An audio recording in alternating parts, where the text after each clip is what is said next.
எல்லாருக்கும் வணக்கங்க. இன்னைக்கு ரொம்பவே ஸ்பெஷலான ஒரு கீரை குழம்பு ரெசிபி தாங்க பார்க்க போகிறோம். ஏன் ரொம்பவே ஸ்பெஷல்னு சொல்கிறேன்னா, இந்த கீரைலாம் எங்கள் வீட்டு தோட்டத்திலேயே விளைஞ்ச கீரைங்க. என்னதான் நம்ம வெளில வாங்கி சமைச்சாலும் நம்மளே பயிரிட்டு அந்த கீரை விளைஞ்சு அதை அறுவடை பண்ணி சாப்பிடும்போது ரொம்பவே சந்தோஷமாக இருக்குங்க. முருங்கைக்கீரை, மணத்தக்காளி கீரை எல்லாத்தையும் பறிச்சுட்டு வந்தாச்சுங்க. தேவையான பொருளெல்லாம் எடுத்து வச்சுக்கலாங்க. துவரம்பருப்பையும் பாசிப்பருப்பையும் ஒன்றா ஊற வச்சுக்கலாங்க.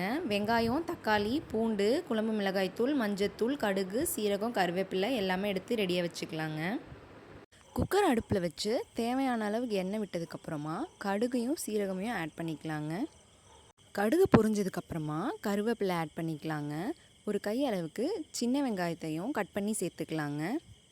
பொதுவாகவே இந்த சாம்பார் குழம்பு வகைகளுக்கெல்லாம் சின்ன வெங்காயம் ஆட் பண்ணாதாங்க ரொம்பவே டேஸ்ட்டாக இருக்கும். கூடவே ஒரு 5-6 பல் பூண்டை நல்லா இடித்து அதில் ஆட் பண்ணிக்கலாங்க. கூடவே ஒரு பெரிய சைஸ் தக்காளியை 4ஆக கட் பண்ணி ஆட் பண்ணிக்கலாங்க. உங்களுக்கு புளிப்பு சுவை ரொம்ப பிடிக்கும்னா நீங்கள் இன்னொரு தக்காளி கூட ஆட் பண்ணிக்கலாங்க. அவங்கவுங்க விருப்பத்துக்கு ஏற்றது. இது எல்லாமே நல்லா வணங்கினதுக்கப்புறமா ஏற்கனவே பறிச்சுட்டு வந்த கீரையெல்லாம் நல்லா வாஷ் பண்ணி எடுத்துகிட்டு அதை இதில் ஆட் பண்ணிக்கலாங்க. இந்த கீரைகளை வச்சு நீங்கள் பொரியல் செஞ்சிங்கன்னா சின்ன சின்னதாக கட் பண்ணி தாங்க சேர்க்கணும். ஆனால் இது குக்கரில் வேக போகிறதுங்கிறதால நான் அப்படியே வாஷ் பண்ணிவிட்டு ஆட் பண்ணியிருக்கேங்க. இதில் வணக்கி விடும்போதே கீரை ஓரளவுக்கு வெந்துருங்க. பொதுவாகவே நம்ம காய்கறிகளுக்கு கொடுக்குற முக்கியத்துவத்தை விட கீரைக்கு ரொம்பவே கம்மியாக தாங்க கொடுக்குறோம். ஏன்னா அது க்ளீன் பண்ணுறதுக்கு ரொம்ப கஷ்டங்கிறதால. ஆனால் எப்படியாவது வாரத்தில் ஒரு நாளாவது கீரையை நம்ம டயட்டில் ஆட் பண்ணிக்கணுங்க. கீரையில் பார்த்திங்கன்னா அயன் ஃபைபர்லாம் அதிகமாகவே இருக்குதுங்க. அதாவது இரும்புச்சத்து, நார்ச்சத்து, விட்டமின்ஸ் எல்லாமே இருக்குங்க. அதனால் முடிஞ்ச அளவுக்கு அப்பப்போ கீரை எடுத்துக்கிறது ரொம்பவே நல்லதுங்க.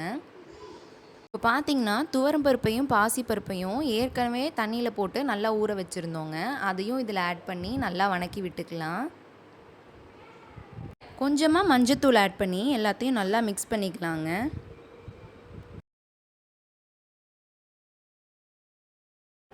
நெக்ஸ்ட்டு பார்த்திங்கன்னா தேவையான அளவு குழம்பு மிளகாய்த்தூள் ஆட் பண்ணிக்கலாங்க.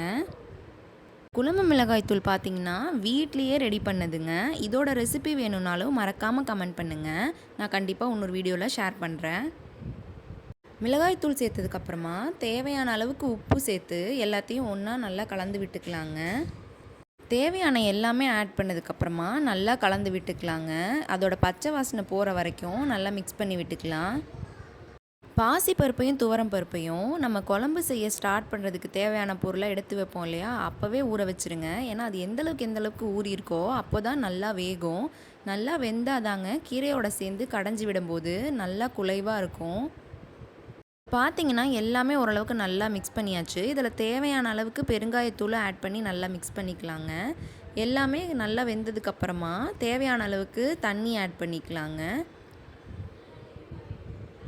தேவையான அளவுக்கு தண்ணி ஊற்றுனதுக்கப்புறமா குக்கர் மூடி போட்டு ஒரு 4-5 விசில் விட்டு எடுத்துக்கலாம்.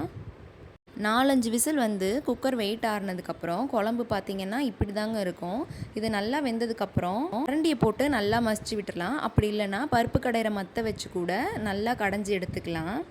எங்கள் வீட்டில் பார்த்திங்கன்னா இதை கீரை குழம்புன்னு சொல்லுவோங்க. ஆனால் கீரை கடைசல், கீரை கூட்டுன்னு கூட இதை சொல்லுவாங்க. உங்கள் வீட்டில் எப்படி சொல்லுவாங்கன்னு மறக்காமல் கமெண்ட் பண்ணுங்கள். இந்த மாதிரி டெய்லி ஒரு வீடியோ பார்க்கணுன்னா மறக்காமல் சப்ஸ்கிரைப் பண்ணி வச்சுக்கோங்க. இப்போ இந்த கீரை குழம்ப நல்லா சூடாக இருக்கிற வெள்ளை சாதத்தில் நெய் ஊற்றி கூடவே நம்ம வீட்டிலேயே செஞ்ச இந்த அப்பளத்தையும் வச்சு சாப்பிட்டோன்னா டேஸ்ட்டு அல்டிமேட்டாக இருக்குங்க. வீட்டிலே அப்பளம் எப்படி செய்கிறதுங்கிற வீடியோவும் நம்ம சேனல்லே இருக்குங்க. மறக்காமல் போய் பாருங்கள். Thanks for watching.